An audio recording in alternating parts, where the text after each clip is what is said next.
Vamos ler do verso 60 até o de número 71. A palavra de Deus diz assim: muitos dos seus discípulos, tendo ouvido as palavras de Jesus, disseram: duro é este discurso, quem o pode ouvir? Mas Jesus, sabendo por si mesmo que eles murmuravam a respeito de suas palavras, interpelou-os: isto vos escandaliza? Que será, pois, se virdes o Filho do Homem subir para o lugar de onde primeiro estava?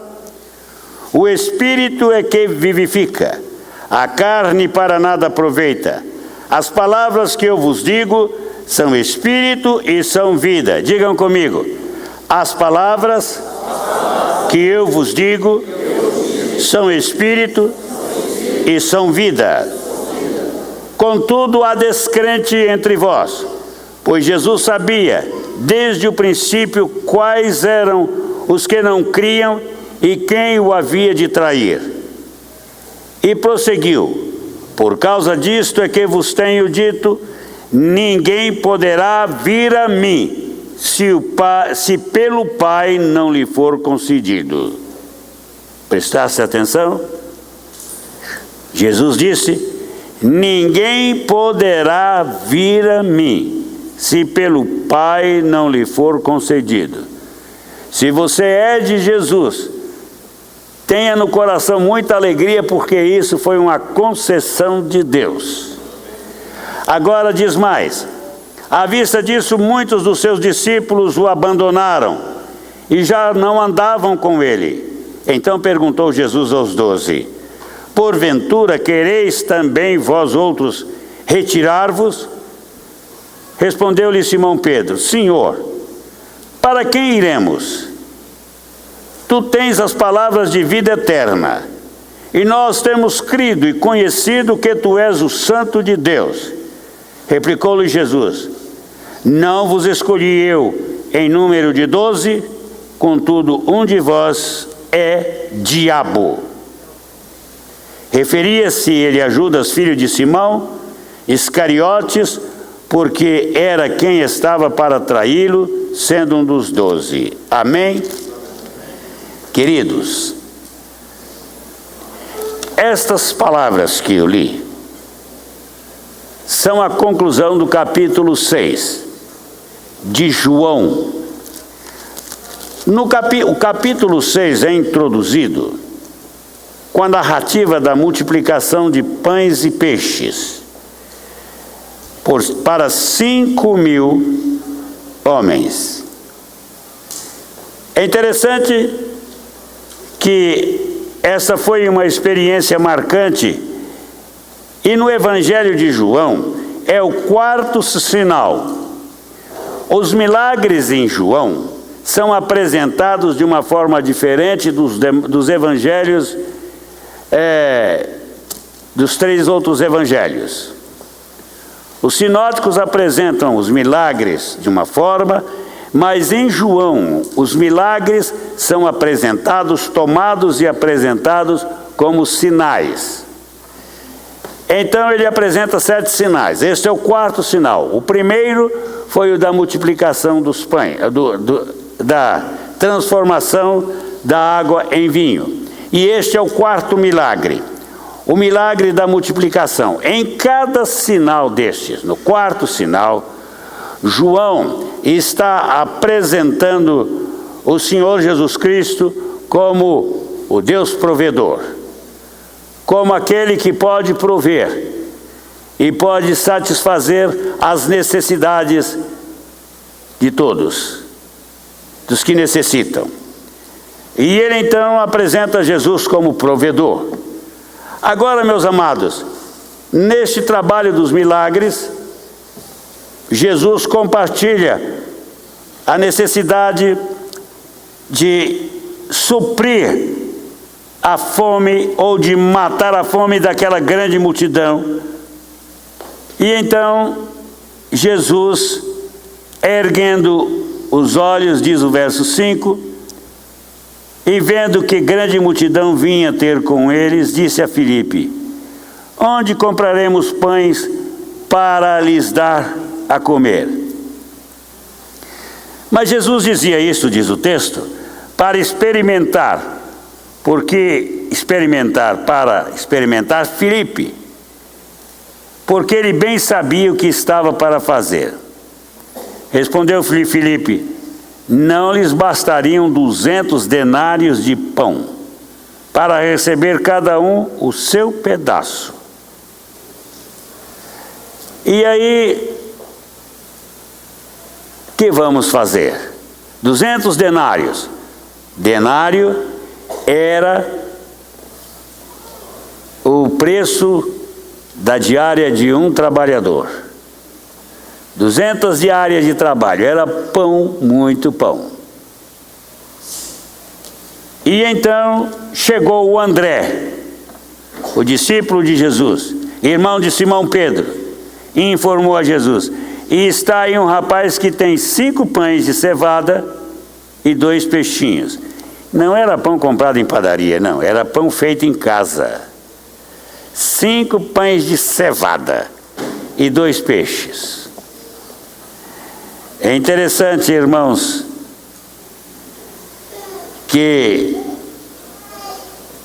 o menino estava lá com a sua merenda, era um rapaz. Jesus manda pegar e ele multiplica. Ordenou aos discípulos que mandassem todos assentar e arrumaram 12 cestos e eles começaram a distribuir. Jesus partiu o pão, pôs nos cestos. Vocês já imaginaram como ia acontecendo? Jesus partiu o pão e enchia o cesto, leva esse. E Jesus ia enchendo o cesto, 12 cestos. Acontece que depois que toda a multidão comeu, sobrou quanto? 12 cestos. Para revelar que Jesus faz tudo perfeito. 12 cestos de pão sobrados. Peixe não sobrou, não. Mas pão sobrou. Pão que significa palavra, então pão tem que sobrar. Peixe é mistura, não tem que sobrar. Mas então, queridos, e aí, a partir deste milagre, a multidão tem algumas reações. E uma delas é de tornar Jesus rei. Vocês já pensaram? Queriam coroar Jesus seu rei. Por quê? Vocês já pensaram um rei que pode dar pão de graça para todo mundo, alimentar todo mundo? Ninguém vai trabalhar mais. É o reino dos descansados. Quiseram fazer dele rei. Mas ele, vendo a intenção do coração deles, ele fez o quê? Retirou-se. E aí ele foi para o monte descansar, orar, mas ele foi orar. Na realidade, ele foi para o monte e ficou lá. E os seus discípulos pegaram o barco e atravessaram para atravessar o mar. Mas eles enfrentaram dificuldades até que Jesus surgiu e acalmou a tempestade. Mas, meus queridos, nesta noite, eu estou preocupado com uma coisa. Qual é a resposta que a igreja tem para o mundo? Sabem, irmãos, nós vivemos num tempo de uma nova tolerância. Uma tolerância baseada na inversão e na aversão aos valores bíblicos. Esta intolerância tem produzido uma nova geração bem diferenciada das gerações anteriores. Entretanto, o pior tipo de problema que a igreja tem não é esta aversão da nova geração. O problema da igreja, o que faz a igreja sofrer e o que coloca a igreja sob pressão é a permissividade moral que está associada ao avanço tecnológico e que tem se tornado global. Tudo no mundo hoje é global. O que acontece aqui acontece em todos os lugares. O que acontece em todos os lugares estão acontecendo aqui. As famílias lá de fora estão tão ruins quanto as famílias brasileiras. Vocês sabem que a família modelo do mundo foi a família americana. Durante o período evangélico da nação americana, a família americana era modelo, porque ela estava centrada no Evangelho, ela estava centrada no propósito de Deus. As famílias americanas, elas estavam nesta época da evangelização e do compromisso evangélico da sociedade americana. As famílias estavam bem centradas. Mas aí, amados, vieram as guerras, Primeira e a Segunda Guerra, e aí os americanos afrouxaram a respeito da família. Não só isso, mas a igreja americana foi enfraquecendo. A família americana foi enfraquecendo. E o que nós temos? As famílias americanas agora, no pós-guerra, elas não queriam que seus filhos passassem o sofrimento que elas passaram. E aí ela relaxou. Relaxou e veio uma geração que agora é a geração que está criando filhos na América do Norte. E são filhos os mais esquisitos do mundo. Eu nunca vi uma sociedade tão violenta, tão sanguinolenta, tão sangrenta, quanto a sociedade americana. Os filmes que eles passam, o que eles apresentam para o mundo, não é fruto mais de uma vida dependente de Deus, é fruto de uma vida ligada ao inferno. Os filmes são violentíssimos. A maior violência televisiva está na América do Norte. O Brasil perde. Os crimes mais hediondos e mais feios estão todos lá, saem todos de lá, são de calão americano. Por quê? Porque esqueceram aquilo que eu disse para o Daniel hoje, de criar filhos à moda de Deus. E, irmãos, precisamos de voltar a isso. A igreja precisa se despertar para o seu ministério de responder às necessidades dos homens. A igreja precisa de ter famílias nobres, de ter famílias enquadradas no propósito de Deus. Os nossos filhos precisam ser criados para a glória de Deus. Nós temos que ter uma geração de filhos que vão temer a Deus. Mas nisso nós precisamos de trabalhar em nós mesmos. Irmãos, eu sou pastor. Não me poupe, por favor. Deixa eu dizer para vocês. Sou pastor de vocês há muito tempo, vocês ainda não me mandaram embora. Eu não sei se é porque vocês estão muito descansados ou porque eu sou bom mesmo. Sabe? Mas eu fiquei velho. Nunca recebi reclamação de ninguém. Olha, pastor tem que ser um homem de Deus. Um homem que entenda de Deus. Um homem que conheça Deus no seu caráter. Um homem que conheça, que tenha na sua vida resultados de vida com Deus. Se José Vilaça não está produzindo vida com Deus, fora com ele. Mas nós precisamos de homens de Deus. A começar deste púlpito, nós precisamos de ter líderes nas igrejas, homens de Deus. Olha, irmãos, esta visão bíblica deve ser a nossa visão. O que aconteceu lá em Atos, quando a igreja foi escolher líderes para tratar da causa das viúvas? Vocês se lembram quais foram as exigências sine qua, fundamentais? Escolham 7 homens. Como? Abram a sua Bíblia em Atos 6, para vocês nunca mais se esquecer. E sempre que for escolher alguém na igreja, Preste atenção nisso, capítulo 6 de Atos. Olha, os apóstolos chamaram aqueles que foram reclamar sobre as viúvas helenistas que estavam sendo esquecidas.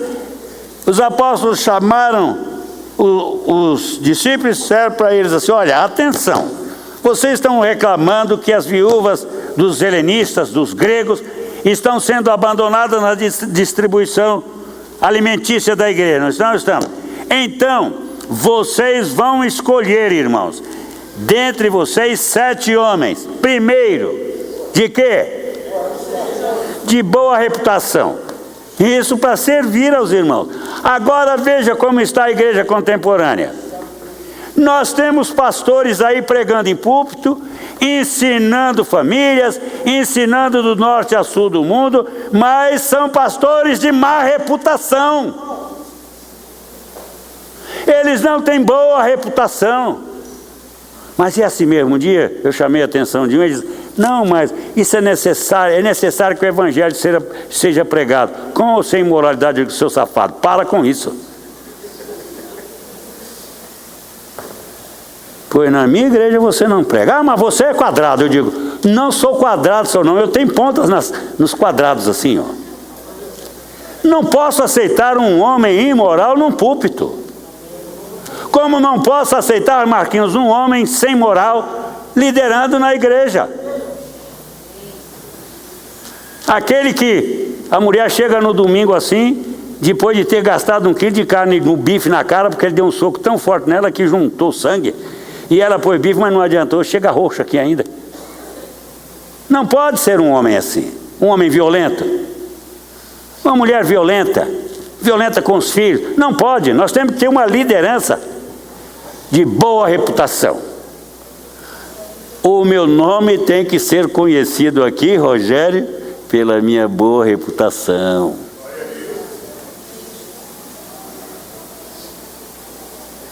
Não pode ter interrogação. Começando do líder, do pastor.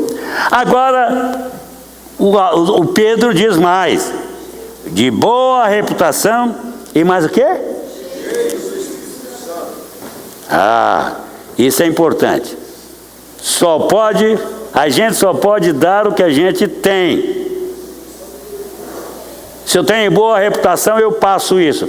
Se eu sou um homem cheio do Espírito Santo, o que é que eu passo? Plenitude do Espírito. Agora, irmãos, e Pedro diz mais ainda, ó. E de sabedoria. Essas 3 coisas são essenciais. Mas aí vem lá, por exemplo, um Estevão. O Estevão tinha mais.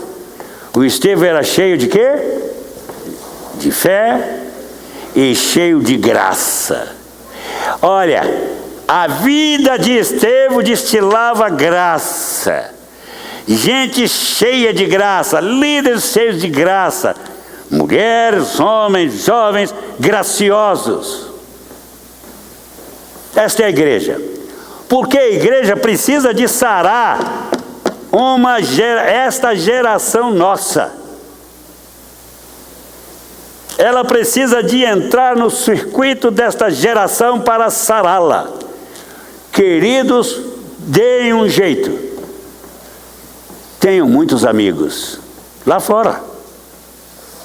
Façam amigos. Evangelizem. Com tudo que vocês têm. O mundo precisa ouvir a sua voz. Aliás, Bruno, nós vamos cantar do It aqui. Que o mundo quer ouvir a sua voz, tá vendo? Não tem um hino assim do It? É isso. O mundo há de ouvir. Como é que é? Não é só ouvir. O mundo há de saber, porque eu canto. O mundo há de saber. Aí eu esqueci. Estava tão bom.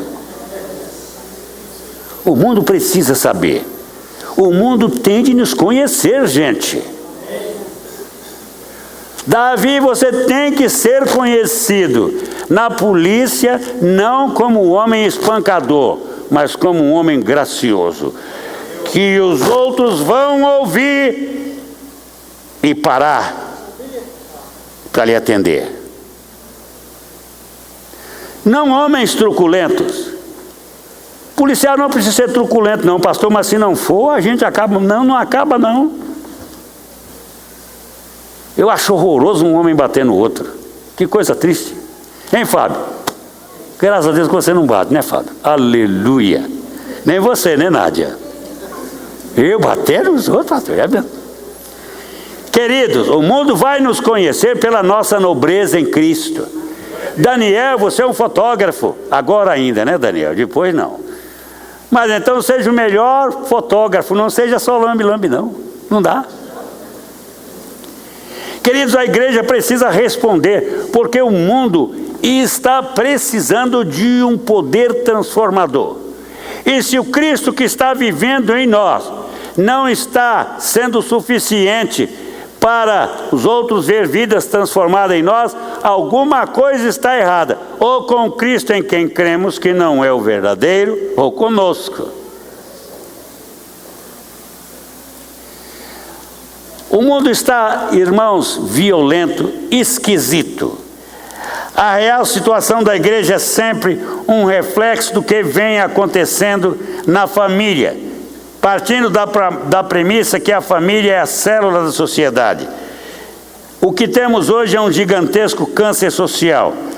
A família está sendo aniquilada. Salva a sua família. Uma coisa que eu dou graças a Deus é porque essa igreja está investindo em família. Mas eu disse para o Marquinhos, tenho dito para o pastor Abner, nós vamos investir tudo. Porque nós queremos famílias poderosas nesta igreja. Porque, irmãos, as nossas famílias, em contato com as outras, vai dar uma visão de quem somos nós e de quem é a igreja aqui na terra. Nós precisamos disso. É interessante, o Cote diz algo que o grande problema da igreja começou na outra América com uma coisa. Primeiro, começou com a descriminalização do adultério e a famosa cultura do divorce não fault, ou divórcio sem culpa. Durante as décadas de 60 e 70, foi ali que começaram as ruínas dos Estados Unidos. Depois, o segundo fator, seguido pela cultura do não casamento, do sexo livre, drogas e rock.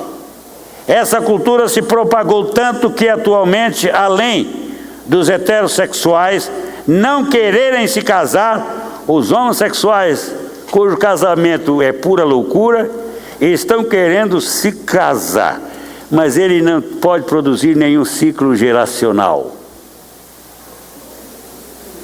porque não é o propósito de Deus, né? Eles estão querendo se casar a qualquer jeito, a qualquer preço, em qualquer igreja, com qualquer pastor, contanto que casem. Casamento que não tem nenhum valor a não ser financeiro.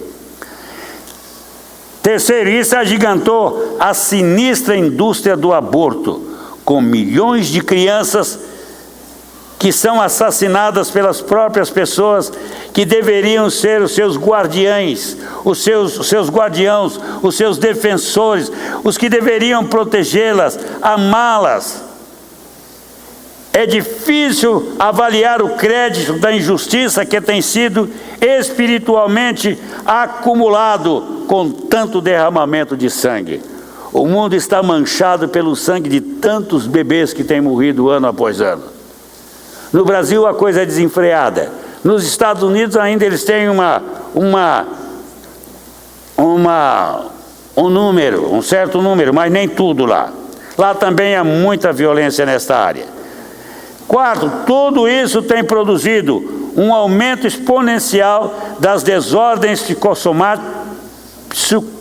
psicoemocionais. Pesquisa aponta que em 30 anos, o percentual de pessoas com distúrbios depressivos subiu de 3% para 30% na população americana. É loucura pura. Finalmente, a perda dos vínculos existenciais elevou exorbitantemente os índices de abusos e violências. Mães solteiras, pais marginalizados, filhos vulneráveis, famílias miseráveis. Esta é a receita para a proliferação da pedofilia, da prostituição infantil, da pornografia e de todo tipo de violência e perversão sexual no mundo hoje. Hoje não se pode crer nem em párocos e nem em pastores. Pedófilos lá, pedófilos cá. O que nós vamos fazer? Uma geração que está sendo violentada por aqueles que deveriam de salvá-la, de orientá-la. Isto nasce na igreja, ou nas igrejas. O que vamos fazer? O segredo é só um, gente. É sermos uma igreja forte, profundamente comprometida com os propósitos de Deus. Eu estou como Luther King, eu tenho um sonho. O Luther King era o sonho da liberdade. E eu sonho com uma igreja segundo o coração de Deus para atingir o mundo. Uma igreja que você tem a alegria de estar nela, com ministros sérios, com músicos sérios, Bruno. Não é aqueles uba-uba, não.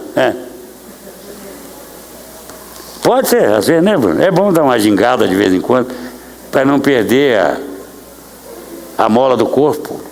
Mas não é só isso. É sério. Diz aí para o seu irmão: meu irmão, é sério ser crente. É sério pertencer à igreja. Vamos orar para que nós tenhamos uma igreja forte. Uma igreja que abale as estruturas desta cidade. Uma igreja que seja ouvida. Uma igreja que seja boa notícia. Uma igreja que se importa. Que se dê, que ame. Aí Jesus disse: olha, vamos dar de comida à turma. Agora atenção, se vocês, meus discípulos, meus 12, se vocês querem viver uma vida sem compromisso, pode seguir a multidão. Se vocês não querem ter nenhum compromisso comigo, com quem sou eu, podem ir embora. Aí vem o Pedro e diz: o que ele diz para Jesus? Para quem, para onde iremos nós? Para quem iremos nós? Por quê? Só tu tens palavra de vida. Gente, a vida mundana superficial não é vida. É um mau projeto de vida. A vida verdadeira, ela vem do coração de Deus, onde ela está escondida, em Cristo Jesus. E evangelho é essa nova vida. Jesus veio para trazer vidas novas para nós. Isso é maravilhoso. Querido, vamos testemunhar de Jesus nesta cidade. Despertem. Vocês sabem, as pessoas ficam querendo o Espírito Santo, falar em línguas porque eu tenho o Espírito Santo. Mas o Espírito Santo não é dado para isso, não. Jesus prometeu o batismo de poder para os discípulos, para que eles fossem o quê? Para que falassem línguas? e vós me sereis testemunhas, tanto em Jerusalém, como em toda a Judéia e Samaria, e até os confins da terra. Você está se importando com isso? Se você está, eu vou lhe dar um conselho nesta semana. Vamos começar? Vou dar um exercício para vocês. Vocês vão deitar hoje. Amanhã, quando vocês se levantarem, ajoelhem ao lado da sua cama e ore e diga para Deus: Senhor, agora eu me entrego a Ti. E eu quero te pedir, Senhor, que segundo a promessa de Jesus, hoje eu tenho um revestimento especial do Espírito Santo, para que eu ande como Jesus andou, para que eu testemunhe do meu Salvador onde quer que eu esteja. Dá-me transbordar no Espírito hoje e durante esta semana, cada dia da semana, levante com esta oração. Vamos ver o que vai mudar? Eu estou dando uma oração de mudança radical para vocês. Sem rebuscos. Simples e clara. Esta é a mensagem de hoje.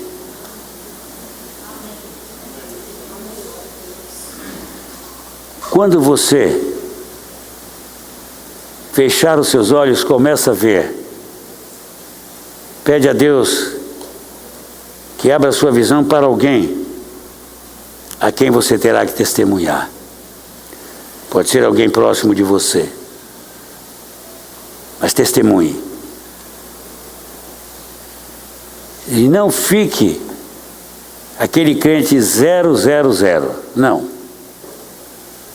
Seja um crente revestido de poder, porque esse é o plano de Deus para a sua vida.